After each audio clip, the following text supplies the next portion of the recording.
ಇನ್ನು ರಾಜ್ಯದಲ್ಲಿ ವರ್ಣಾರ್ಭಟದ ಸುದ್ದಿ. ತುಂಗಭದ್ರಾ ಜಲಾಶಯದಿಂದ ನದಿಗೆ ನೀರು ಬಿಡುಗಡೆ ಮಾಡಿದ್ದಾರೆ. ಮುಳುಗಡೆಯ ಭೀತಿಯಲ್ಲಿ ಈಗ ಹಂಪೆಯ ಐತಿಹಾಸಿಕ ಸ್ಮಾರಕಗಳಿವೆ. ಶ್ರೀಕೃಷ್ಣದೇವರಾಯ ಸಮಾಧಿ ಮಂಟಪ ಮುಳುಗಡೆ ಆಗುವಂತಹ ಭೀತಿ ಇದೆ. ಗಂಗಾವತಿಯ ಆನೆಗೊಂದಿ ಬಳಿ ಇರುವಂತಹ ಸಮಾಧಿ ಮಂಟಪ ಇದು. ಯಾಕಂದರೆ ಈಗ ಮಳೆ ಕೂಡ ಆ ಭಾಗದಲ್ಲಿ ಹೆಚ್ಚಾಗಿರೋದ್ರಿಂದಾಗಿ ತುಂಗಭದ್ರಾ ಜಲಾಶಯ ಕೂಡ ತುಂಬಿದೆ. ಸೊ ಹಾಗಾಗಿ ಈಗ ನದಿಗೆ ನೀರು ಬಿಡಬೇಕೀಗ ಜಲಾಶಯದಿಂದ.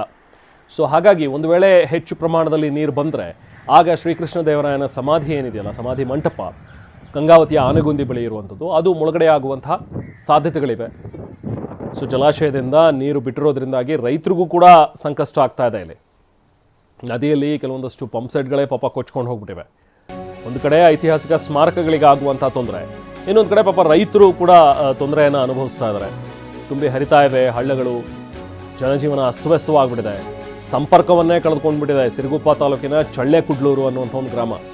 ಅಪಾಯವನ್ನು ಲೆಕ್ಕಿಸದೆ ಪಾಪ ಜನ ಅದರಲ್ಲೇ ಓಡಾಡಬೇಕಾದಂಥ ಒಂದು ದುಸ್ಥಿತಿ. ನೋಡಿ, ಅಲ್ಲಿ ದೃಶ್ಯಗಳಲ್ಲಿ ನಾವು ನೋಡ್ತಾ ಇದ್ದೀವಿ. ಅಲ್ಲಿದ್ದಂಥ ಸೇತುವೆ ಎಲ್ಲವೂ ಕೂಡ ಕೊಚ್ಕೊಂಡು ಹೋಗಿದೆ. ಬಟ್ ಇಲ್ಲಿಂದ ಅಲ್ಲಿಗೆ ಓಡಾಡಲೇಬೇಕು ಜನ ನಿತ್ಯದ ಕೆಲಸಗಳಿಗೆ.